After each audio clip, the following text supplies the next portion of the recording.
From a deep freeze to a fresh blanket of snow, the capital recovering from the latest winter storm as other Ontario cities, including Toronto, are digging out following record snowfall. Good afternoon. This is CTV News at 5. I'm Stefan Keys. Ottawa has avoided the brunt of a weekend winter storm that dumped a record-breaking amount of snow on Toronto, but cancelled flights and trains to and from Canada's biggest city have created a ripple effect of travel chaos that's being felt right here in the capital. CTV's Austin Lee joins us live with more on the travel headaches. Austin. Well, Stefan, Toronto has seen more than 60 centimeters of snow since Sunday, and that has led to hundreds of canceled flights to and from Toronto Pearson Airport and widespread delays to go along with those cancellations, the effects of which are still being felt today.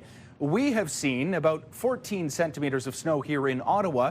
More than 45 centimeters of snow was recorded at Pearson Sunday alone, and that kind of disruption will take a few days to fully work through as airlines are forced to rebook affected travelers.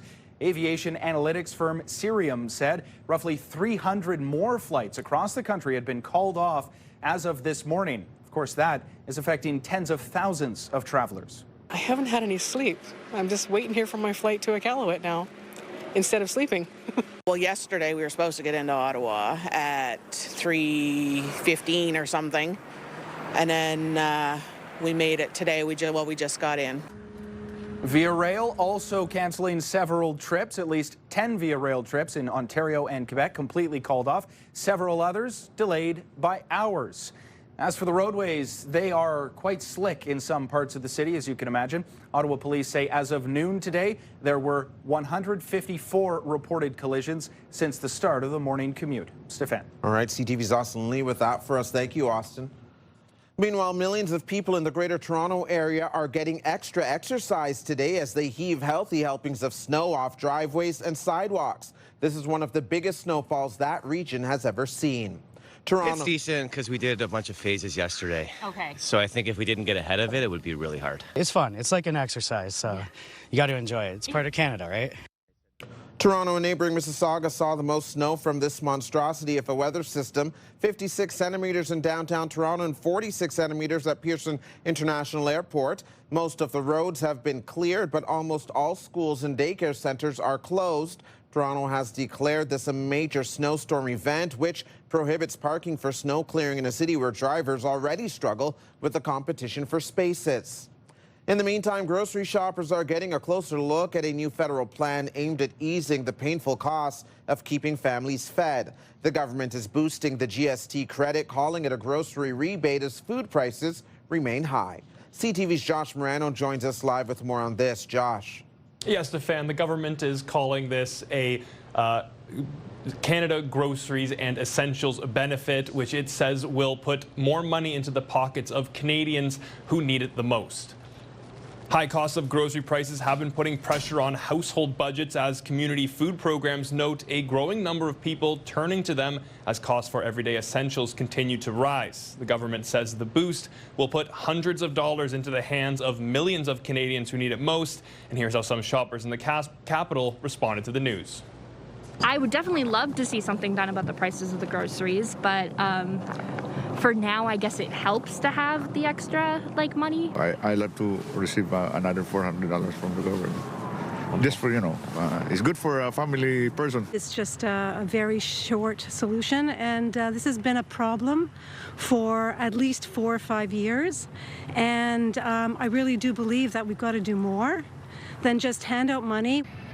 The quarterly GST payments will increase 25% over the next 5 years, beginning in July. According to the federal government, a low-income single person would receive an additional $400 this year, and a couple with 2 children would gain an extra $800 for an annual payment of $1,890. And during question period today, opposition leader Pierre Poilievre says his party will support the move, but that it doesn't go far enough. We'll have more details on that at 6. Stefan. CTV's Josh Morano reporting for us. Thank you, Josh. Now to the latest on job cuts in the federal public service with deep impacts on the nation's capital. We're learning today that 2 of the most popular museums in our city will have to slash dozens of jobs. CTV's Katie Griffin is here with the latest figures. Katie. Well, Stefan, between the Canadian War Museum and Museum of History, 67 jobs will be cut over the next 3 years. The union says visitors will likely notice a difference. A museum spokesperson says its permanent workforce will be reduced from 371 jobs to 304, and that it will continue to advance research and develop world-class exhibitions. Now, this is all part of the federal government's comprehensive expenditure review. For some visiting museums today, there are concerns about the potential visitor impact as well. We travel so far. It's so exciting for us to come here, to have things to do in the area. We would just really expect that in our capital especially, that we continue and our kids continue to have access to these museums and services. I mean, we definitely love that extra care and information that we can get from employees. In a statement, a spokesperson for the museum says the reduction decision reflects more modern and efficient ways of working while continuing to deliver on the museum's national mandate and position the museums for the future. Now, other museums, including the Canadian Museum of Nature and Aviation and Space Museum, tell CTV News they do not have to make any cuts. Stefan. All right, CTV's Katie Griffin with that update for us. Thank you, Katie. We are learning more about a single vehicle crash that claimed the life of a 24-year-old man, as many are wondering why officers didn't find the body near the scene the night that it happened. The Special Investigations Unit is now looking into Friday night's tragedy. Ottawa police initially responded to the incident at 11:30 p.m. Friday, but did not locate anyone near the vehicle.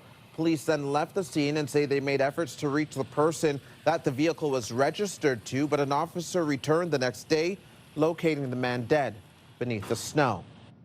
A city councillor in Kanata is continuing her opposition to the redevelopment of the Kanata Lakes Golf Course.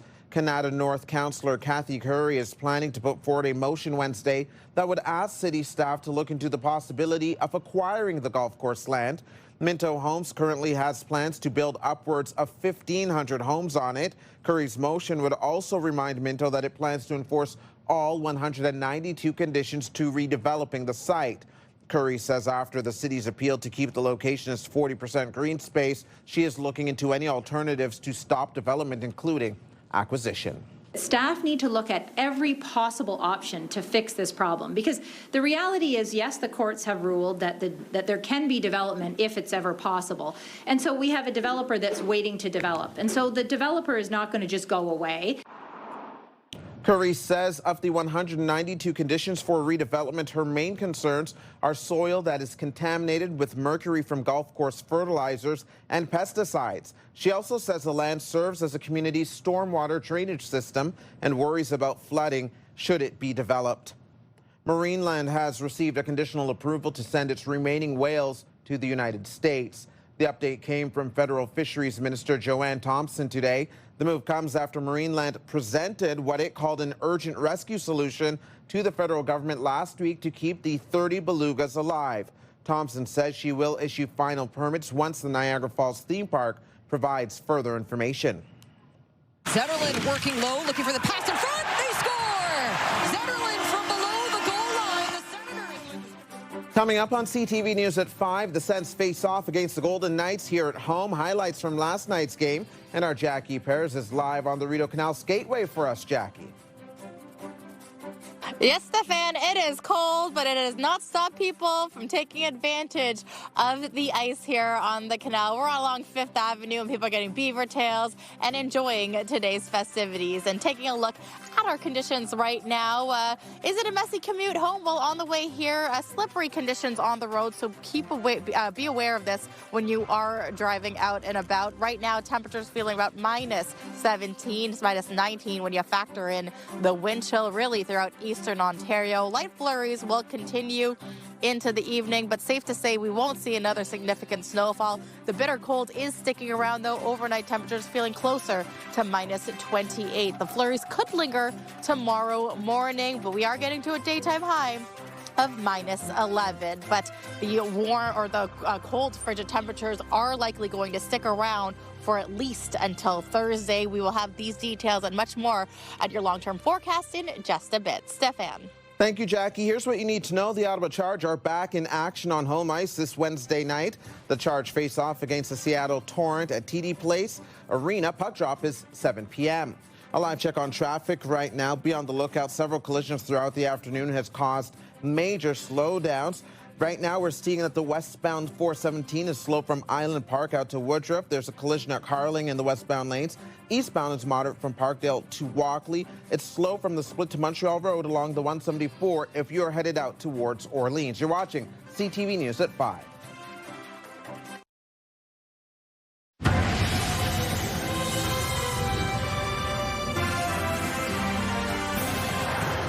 Returning to one of our top stories right now, Prime Minister Mark Carney has announced a boost to the GST credit to help offset the growing cost of groceries. The federal government says the new measure will impact more than 12 million Canadians. Today's radio question of the day is asking, will the boost to GST credit make a difference to you?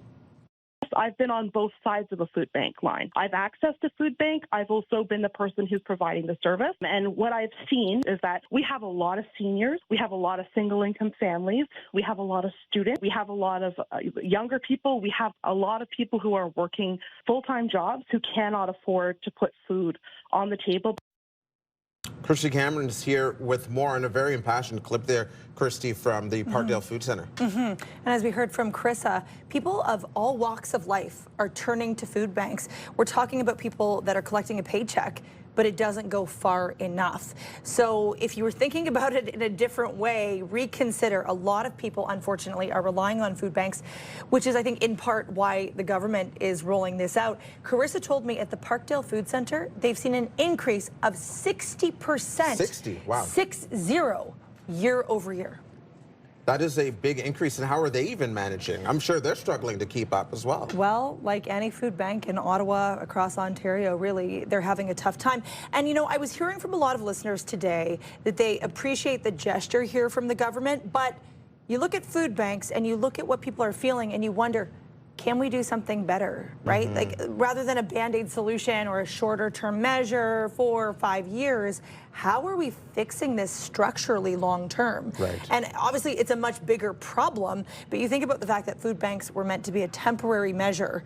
Well, they're not temporary, they're still here, and they're critical, and they're overwhelmed. Right. So we have a real problem. Definitely. And it feels like they're here to stay for the foreseeable future. Thank you, Christy. Thanks. You can join the conversation, leave a comment through the Talkback feature on the iHeartRadio app. You can listen live to Christy Cameron on News Talk 580 CFRA weekdays from 2 to 6. And now watch Christy's segments on YouTube. Subscribe to the News Talk 580 CFRA page. Coming up on CTV News at 5, kids who attend schools in Ottawa's Catholic Board will be heading back to class a little earlier than usual this year. We'll have those details very shortly. Stay with us. The National Capital Region is jam-packed with incredible experiences you don't want to miss. Hey, I'm Tanea Taylor, your iHeartRadio Weekender, powered by Barrhaven Ford. Get the inside scoop on all the biggest and best events every Thursday, Friday, and Saturday on CTV, Move 100, Pure Country 94, TSN 1200, and News Talk 580 CFRA. iHeartRadio Weekenders is powered by Barrhaven Ford, Ottawa's newest and largest Ford dealership, and Ontario's #1 Ford EV dealer.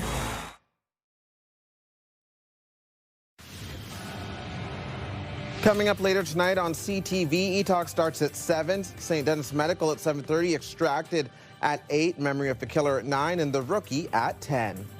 Now for another check on the weather forecast. Jackie is live tonight on the Rideau Canal Skateway. Jackie. Well, thanks so much, Stefan. Starting to see just really light flurries moving through and the wind picking up here or there, but it is significantly warmer than what we saw this past weekend. Still a lot of people out and about enjoying their skate home from work or even just getting a little recreation as well. But it is cold, so bundle up. Here's a live look through our Centennial Glass Skycam showcasing Elgin Street and Spark Street. It's about minus 13 degrees right now, but factor in the wind chill, minus 21. If you're going to be out here for more than an hour, wear those snow pants to block the cold and wind. Taking a closer look now, light flurries. We could see at most an additional 2 to 3 centimeters of snow overnight into tomorrow morning. We might even see some light flurries linger, but it will focus mostly along Brockville and Kingston. It should clear by the time Tuesday evening rolls around. Taking a closer look at the next 24 hours temperature-wise, well, minus 18 is the overnight low. Tomorrow morning is going to feel closer to minus 22 when you head out the door. Only getting to a daytime of minus 11, but keep in mind that wind chill is going to feel much closer to minus 20. So it's going to be quite some time or a couple of days till that polar vortex or that deep freeze really moves through eastern Ontario. Minus 16 is the overnight low for the Seaway. Minus 10 with a risk of snow squalls happening for Kingston tomorrow during the daytime. Tomorrow for the Valley, minus 23 the overnight low, and minus 10 is the anticipated daytime high. So we talked about how long will this cold linger. We'll take a look at this map, really focusing for really parts of Ontario as well as Quebec and even Manitoba as well. So a lot of the cold focusing in an eastern part of Canada and central part of Canada. Taking a look now, temperatures minus 11 really from Tuesday into Friday. So keep in mind Friday, first day of winterlude. The chance of flurries will linger until Friday, but we will see a little bit of a break of this on Wednesday. Overnight lows will be hovering between minus 17 and minus 20. But again, with this bitter cold winds, is going to feel closer to minus 28, minus 30 at times. So again, bundle up, try to cover as much skin as possible because you don't want the frostbite, but it really hasn't stopped a lot of people from coming out here, Stefan, on the Rideau Canal Skateway, just getting a little skate in this evening. And we'll be talking to some of them as how they're coping with these freezing temperatures. Sounds good. Thank you, Jackie. Here's a look at the stories you're checking out right now on CTV News Ottawa.ca. All of our top stories from today are currently on our website, so if you want more details, definitely head to our homepage. You'll find it. But something we want to bring your attention to is the fact that Ottawa firefighters responded to 2 carbon monoxide incidents over the weekend. One at Hyatt Place Hotel on Moody Drive in the West End, another at a retirement home in Lower Town. And so we know that carbon monoxide can be fairly dangerous. All the details are there, but what you want to be aware of are some of the symptoms like nausea, dizziness, fatigue, watering eyes. One of the calls came in with reports of an odor, but we know carbon monoxide itself is odorless. So just as we try to beat the cold and turn up the furnaces, some of these were caused through the HVAC system, so just be aware of some of the symptoms that can come from that. It's beautiful. Yeah, it's absolutely amazing. Yeah, unlike anything we've ever done. Coming up for us here on CTV News at 5, Embracing the Season will take you to a unique outdoor skating trail where you can lace up your skates for a glide through the woods. Also, here's what you need to know. Come and cheer on the Ottawa 67s this Friday at TD Place Arena when the team hosts the Peterborough Petes. Game time is set for 7 p.m. Check out the 67's website for tickets. If you need gas tonight, one of today's cheapest gas prices can be found at the McEwen Station on Bank Street. Regular gas there is listed at 120.6 cents a litre. And here's another live check on traffic. Things aren't flowing too badly today, but you'll notice that there are some slowdowns in the West End on both sides of the Queensway, eastbound and westbound. There have been some collisions slowing things down today, but the backups, if you are heading westbound towards Kanata, really start around Nicholas, get worse as you progress towards Parkdale and Carling Avenue. And eastbound, you're pretty much smooth sailing until about the split this hour. You're watching CTV News at 5. Get the latest live local breaking news. Sign up now for our morning and evening CTV News Ottawa newsletter. The best local content from CTV News, Your Morning Ottawa, and News Talk 580 CFRA. Get it all in one place. Sign up now at ctvnewsottawa.ca. The CTV News Ottawa newsletter is brought to you in part by CAA Business.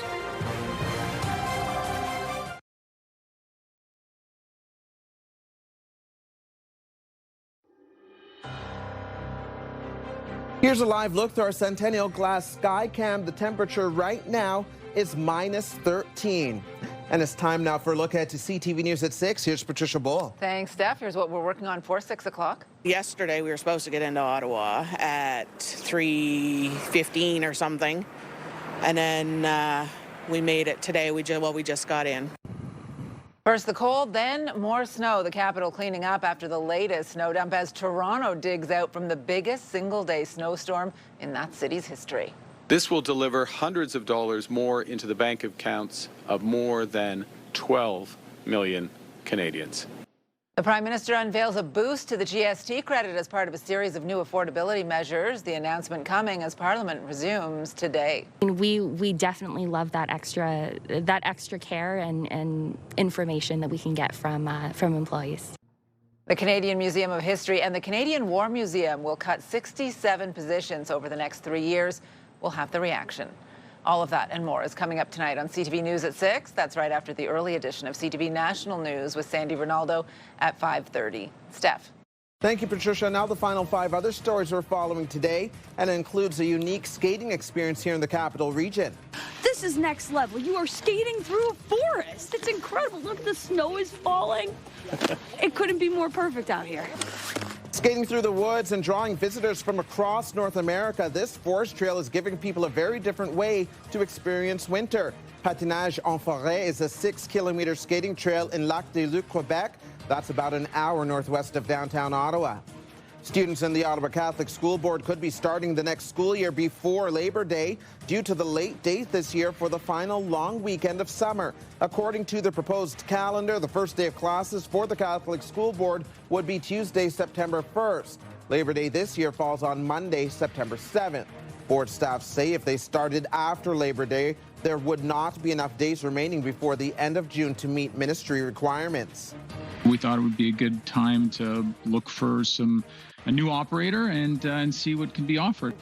The National Capital Commission is looking to refresh boating docks at Dow's Lake. The NCC has issued a request for proposals for an operator to design, build, and run a new series of commercial docks and marine slips at the Dow's Lake Pavilion and Marina.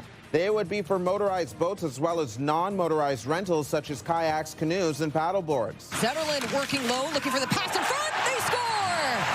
What a night for the Ottawa Senators. A team back on home ice last night, taking on the Vegas Golden Knights. The Sens had a strong game, winning this one 7-1. Linus Ullmark also returned to the lineup, serving as backup for the first time since taking a personal leave of absence for mental health reasons late last month. The Sens are back on the ice Wednesday, hosting the Colorado Avalanche. The two co-stars of the Crave hit series Heated Rivalry traded in their skates for torches in Italy. Connor Story and Hudson Williams participated in the Olympic torch relay. The two play fictional professional hockey stars who have a secret relationship. The Milan Cortina Games begin on February 6th. That is CTV News at 5. I'm Stefan Keys. Thank you so much for watching, everyone. The early edition of National starts now.